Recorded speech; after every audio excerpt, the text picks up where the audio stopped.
Hello මචං මම ඔබලට කියලා දෙන්න යන්නේ අද රසම රස චීස් පැස්ට් එකක් හදාගන්න විදිහ උඹලා මේක අනිවාර්යෙන් try කරන්න ඕන. සුපිරියක් තමයි මේක.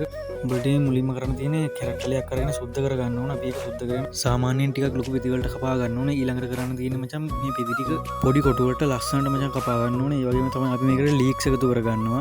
ලීක්ස් එකත් මචං අපිට කරන්න තියෙන්නේ දිග අතර කපලා පොඩි කොටු වලට තමයි කපා ගන්න ඕන. මචං මම මේකට ඊළඟට මාළු එකතු කරගන්නවා. මාළු නෙවෙයි වලට චිකන් උනත් එකතු කරගන්න පුළුවන්. තව පොඩ්ඩක් වලට බීලු උණු දාන්න කියන්නේ අමතක වෙනනේ. බීලු උණුත් පෙති කපාගෙන අර වගේ ලස්සන කොටු හැටියට කපා ගන්න ඕන. උඹලට පේනවනේ මම කපන ලස්සන මේ වගේ ලස්සනට උඹලත් කපා ගන්න ඕන. ඊළඟට ඉතින් අපිට මචං කරන්න තියෙන මුලින්ම තාච්චිරේ පොල් දෙල් ටිකක් දාගෙන සුදු ලුණු කරවිංජ දාලා කලවම් කරගෙන අපි ඒකටම මාළු ටිකත් එකතු කරගෙන හොඳට බැද ගන්නවා. ඉතින් මචං මම මේකට කැරට් එකතු කරගන්නවා. කැරට් එකතු කරලා කලවම් කරගෙන ලීක්ස් එකතු කරගන්නවා. ලුණු ටික එකතු කරගන්නවා. ඊට පස්සේ තියෙන ඉතින් හොඳට කලවම් කරගෙන තමයි අපි ඊළඟට ගම්බිරිස් කුඩු එකතු කරගමු.